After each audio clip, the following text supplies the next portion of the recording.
இந்த பிஜிடிஆர்பி சிலபஸில் full syllabus, அதாவது நம்ம புக்குக்கு அந்த புக்கை நம்ம எடுத்து அந்த புக்கில் என்னென்ன டாபிக்ஸ் இருக்கோ நம்ம சிலபஸ்க்கு எது கவர் ஆகுதோ அதையெல்லாம் நம்ம பார்க்க போகிறோம். ஸோ சாப்டர் 1ல் பார்த்தீங்கன்னா சைக்காலஜி, மீனிங், நேச்சுரல் ஸ்கோப் அப்படின்னு கொடுத்துருக்காங்க. Page number 1 and 2. எப்போ எல்லாத்துலேயும் இன்ட்ரோ கண்டிப்பாக இம்பார்ட்டன்ட்.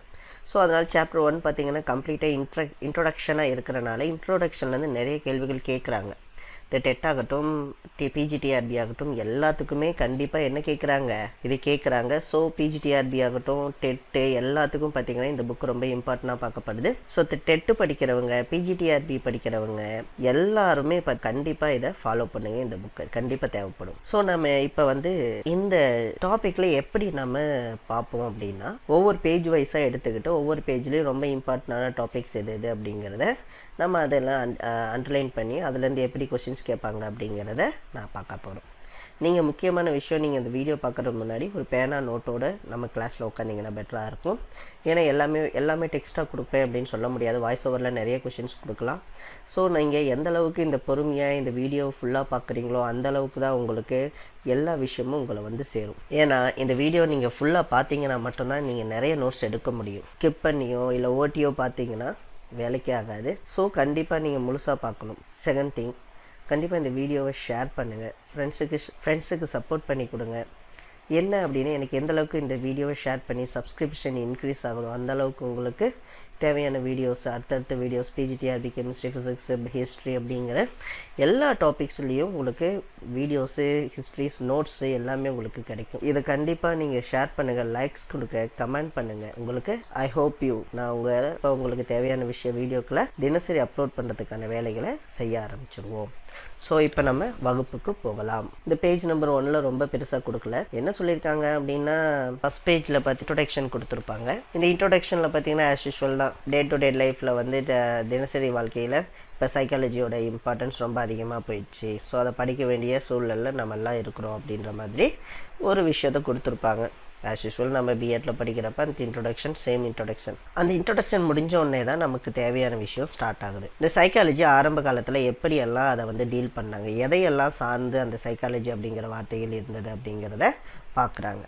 நமக்கு தெரியும் சைக்கோ அப்படிங்கிற வார்த்தை கிரீக் வார்த்தை. ஆரம்ப காலங்களில் இந்த சைக்காலஜிங்கிற வார்த்தையை எப்படி டீல் பண்ணாங்க, ஏன்னா இதுக்கெல்லாம் நம்மளுடைய இந்த சைக்காலஜி உளவியல் அப்படிங்கிற விஷயத்துக்கு முன்னோடி அப்படின்னு எடுத்துக்கிட்டோம்னா யார், கிரேக் ஃபிலாசபர்ஸ். ஸோ முதல்ல அவங்க தான் இந்த உளவியல் அப்படிங்கிற தொகுப்பை கொடுக்குறாங்க. அதுக்கு அவங்க வச்ச பேர் தான் சைக்காலஜி. அவங்க என்ன சொன்னாங்க, முதல்ல சைக்காலஜி அப்படிங்கிற வார்த்தையை பயன்படுத்தியவர்கள் கிரீக் ஃபிலாசபர்ஸ், கிரேக்க தத்துவஞானிகள். முதல் கேள்வி, நேம்லி சைக்காலஜி, சைக்கோ அப்படிங்கிற வார்த்தை என்ன ஒரு டவுட் இருக்குல்ல. இந்த சைக்கோங்கிற வார்த்தை கிரீக் வார்த்தைன்னு சொல்லிட்டு இதற்கான உண்மையான பொருள், அதாவது கிரேக்க தத்துவநாதிகளால் வைக்கப்பட்டுள்ள ஒரு பொருள் அப்படின்னா சோல். முதல்ல அப்படிதான் சொன்னாங்க. லோக்கஸ் அப்படின்னா சைக்காலஜி அப்படிங்கிற வார்த்தையில அந்த லோக்கஸ் அப்படிங்கிறது ஸ்டடின்னு, அதாவது ஆன்மா சார்ந்து ஒரு விஷயத்தை படிக்கக்கூடிய படிப்பை சைக்காலஜி. சோல்னா தமிழ்ல ஆன்மா. ஆனால் ஒரு பிரச்சனை வந்தது, என்ன, ஸோ இந்த terms of study of soul அப்படின்னு சொல்லிட்டாங்க. அதுக்கப்புறம் என்ன நடக்குது அப்படின்னா, சைக்காலஜி அதுக்கு பின்னாடி வந்தவங்க மைண்ட், மனம் சார்ந்த ஒரு விஷயத்தை பற்றி தெரிஞ்சுக்கிறது தான் சைக்கோ அப்படிங்கிற வார்த்தையை பயன்படுத்தினாங்க. அடுத்தது கான்சியஸ்னஸ், அடுத்தது பிஹேவியர். ஸோ இந்த மாதிரி 4 விதமாக கொண்டு வந்தாங்க. ஸோ நம்ம உள்ளே போவோம், நோட் பண்ணிக்கங்க. சைக்காலஜி கிரீக் வேர்டு, இதுதான் முதல் பேஜ். நான் முன்னாடியே சொல்லிட்டேன், இன்ட்ரோடக்ஷன் ஒரு பெருசாக பேச வேண்டியதில். இப்போ definition of psychology, first the terms of the soul, ஆன்மாவை பற்றி ஆராய்வது தான் சைக்காலஜி. இதை யார் சொன்னாங்கன்னா, ஆன்மாவின் தோற்றத்தை பற்றி பேசுவது தான் சைக்காலஜி. என்னன்னா இதுக்கப்புறம் ஆன்மா அப்படிங்கிற விஷயம் என்னன்ற கேள்விக்கு வரும் பொழுது சரியான டெஃபினிஷன் ஆன்மாவுக்கு யாராலையும் கொடுக்க முடியல. ஆனாலும் அதை என்ன சொல்லியிருக்காங்க, ஆன்மாவை பற்றி படிக்கிறது தான் ஃபர்ஸ்ட் சொன்னாங்க. அடுத்து இரண்டாவது topic, a term study of mind அப்படிங்கிறாங்க. இப்போ ஆன்மாங்கிற வார்த்தை எப்போ மனம் சார்ந்த ஒரு ஆய்வு முறை அப்படின்னு மாற்றப்பட்டதுன்னா, முதலில் எந்த ஒரு விஷயத்துக்கும் நம்ம எதை சார்ந்து படிக்கிறோம் அப்படின்னு ஆய்வு முறையை பற்றி சொல்லணுமோ அதை நம்ம டெஃபினிஷன் வரையறுக்கணும். இப்போ இந்த ஆன்மா பற்றிய வரையுறை எப்படி இருக்கு, ஆன்மானாவே அதை பற்றி வரையறையே பற்றி மர்மமாகவும் தெளிவாகவும் இல்லாமல் இருந்தது. காரணம் என்னன்னா, கிளியர் ஒரு குறிப்பிட்ட ஆன்சர் அதுக்கு கொடுக்க முடியல, அதுக்கான சரியான பதிலும் கொடுக்க முடியாத காரணத்தினால அந்த ஆன்மாங்கிற விஷயம் விஷயத்த மனம் சார்ந்த ஒரு ஆய்வு முறை அப்படின்னு மாற்றுறாங்க. ஏன்னா அதே கிரீக் பிலாசபர் தான். ஆக்சுவலா சைக்கோனா அதனுடைய பெயர் ஆன்மாதான். வரும் காலங்கள்ல அதை என்ன செய்யறாங்கன்னா மனம் சார்ந்த ஒரு விஷயம், இந்த ஸ்டடி ஆஃப் மைண்ட் அப்படின்ற ஆய்வு முறையா மாத்துறாங்க. அடுத்து மனம் என்றால் என்ற ஒரு கேள்வி எழுது. இதுக்கும் சரியான பதில் யாராலையும் கொடுக்க முடியாத காரணத்தினால் அந்த டெஃபினிஷனும் நிராகரிக்கப்படுது.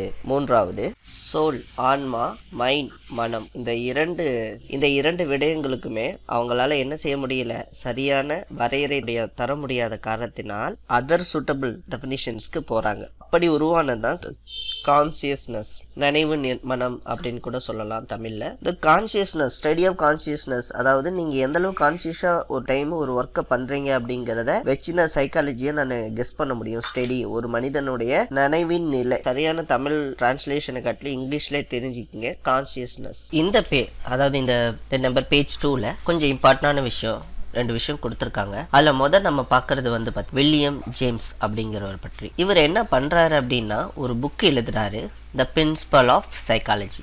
2வது கொஸ்டின் நோட் பண்ணிக்க. த பிரின்சிபல் ஆஃப் த சைக்காலஜியோட ரைட்டர் யார் அப்படின்னா வில்லியம் ஜேம்ஸ். எழுதிய வருடம் 1890.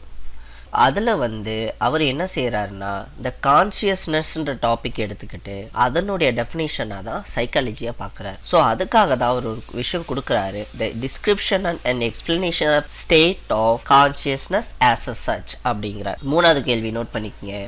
வில்லியம் உண்ட் அப்படிங்கிறவர் ஃபர்ஸ்ட் சைக்காலஜி லேபை யூனிவர்சிட்டி ஆஃப் லீப்பிங்கில் ஜெர்மனில் வைக்கிறார். ஸோ 2வது கேள்வி, first psychology lab established by first psychology laboratory established by William Wundt, from where the University of Leipzig, அது எங்க இருக்கு, ஜெர்மன்ல இருக்கு.